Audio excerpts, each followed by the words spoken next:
Une très bonne appréciation, parce que depuis le début de la transition, si vous avez remarqué, les forces vives, c'est-à-dire les politiques et la société civile, ont toujours fait une main tendue au CNRD pour mettre en place ce cadre de dialogue permanent. Et ça, c'est extrêmement important. Donc ce qui est fait est une très bonne initiative. Sauf que il faut recadrer tout ça, il faut paramétrer tout ça. Il faut que le CNRD se saisisse de ça pour finaliser, pour formaliser un cadre de rencontre permanent pendant toute la durée de la transition. Et si vous avez remarqué, il y a certains hommes politiques qui ont dit que si c'était comme ça, parce qu'ils ont pensé comme c'était un cérémonial, que si c'était de la manière, comme ils ne reprendraient plus part aux prochaines invitations.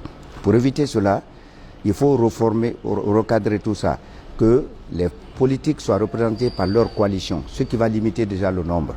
Et qu'aussi au sein de la société civile, que des personnalités soient choisies en fonction justement de leur contribution sociétale. Et ça, c'est sous la supervision d'un expert, d'une personnalité désignée par la CEDEAO. Moi, je crois même que c'est ce qui a été dit depuis le début. Maintenant, il faut aller dans ce sens. C'est extrêmement important. Nous avons besoin que notre pays puisse accompagner la transition dans un climat apaisé et sécurisé.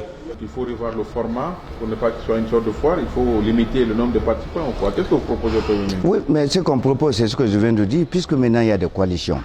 Et même les partis qui ne sont pas coalisés, qui ne sont pas encore, on les invite à intégrer justement ces coalitions ou à en créer leur propre coalition en fonction de leur obédience idéologique.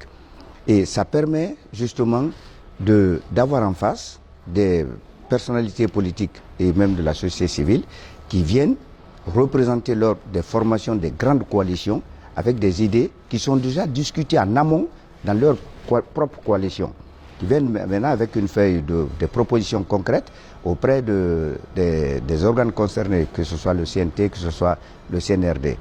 Voilà, c'est ce qu'on appelle le recadrage ou le paramétrage justement de dialogue. Donc pour vous, sur quoi le dialogue doit porter aujourd'hui? Le dialogue doit porter sur beaucoup de sujets.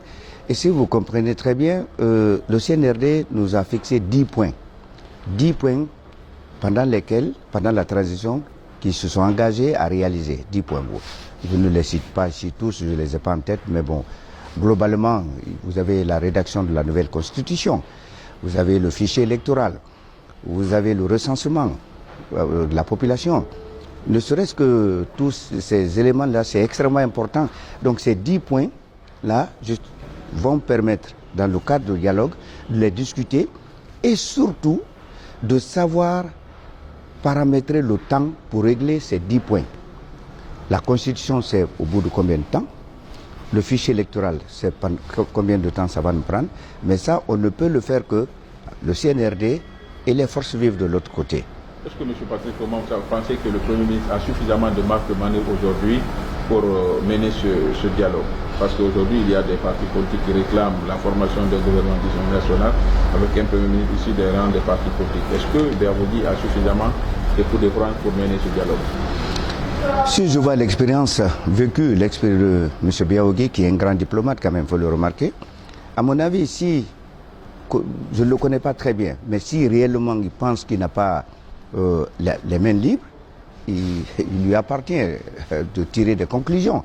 Mais à ce stade, il est encore maître de la situation, puisque la dernière rencontre, c'est sous son invitation que les formations politiques se sont déplacées et qui ont même salué cette initiative et qui veulent même passer par lui pour faire remonter encore leur message auprès du président de la transition sur justement ce recadrage-là et la mise en place cette fois-ci de façon formelle d'un cadre de dialogue permanent.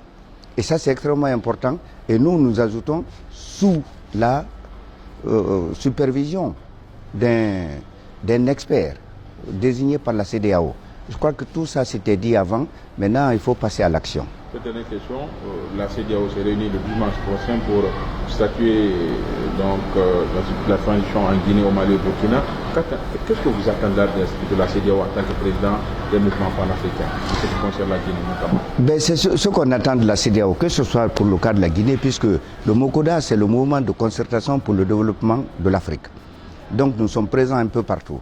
Et ce que nous attendons, ce n'est pas seulement pour le cas guinéen, ça peut pour le Mali et pour le Burkina, puisque nous sommes confrontés, les trois pays sont confrontés aux mêmes problèmes, aux mêmes situations. Le Mali déjà, malheureusement, en pâtit les conséquences prises par la CEDEAO. Et il faut les éviter dans d'autres pays, que ce soit au Burkina, que ce soit en Guinée. Et pour les éviter ou les minimiser, il faut des propositions concrètes. Et franchement, moi, ceux qui disent que la CEDEAO, c'est un carteron de chefs d'État qui viennent imposer des sanctions, non. Nous sommes des pays souverains, nous sommes signataires des règles de la CEDEAO. Et en pareille circonstance, ce que la CEDEAO fait, c'est ce qu'elle devrait faire et c'est ce qu'elle fait. Donc à mon avis, nous avons eu la chance, et je l'ai dit aussi dans une émission précédente, que jusque-là la CEDEAO a été clémente envers la transition guinéenne. Profitons-en à travers ce cadre de dialogue pour amener des propositions concrètes auprès de la délégation de la CEDEAO. Un seul exemple, la durée de la transition. Nous avons dit, ce n'est pas la durée qui compte, son contenu. Qu'est-ce qu'on va en faire? On a 10 points, il faut les paramétrer, comment on va les régler pour un retour à l'ordre constitutionnel. Et à partir de quand? Et nous, au Mokoda, on dit que à partir du 5 septembre, qui est une date historique, date de prise effective du pouvoir en République de Guinée, où certains actes ont déjà été posés, ne serait-ce que la charte qui a été mise en place, le gouvernement, le CNT, l'immersion gouvernementale, ce sont des éléments aujourd'hui, à date, qui font partie des acquis de la transition depuis le 5 septembre. Merci.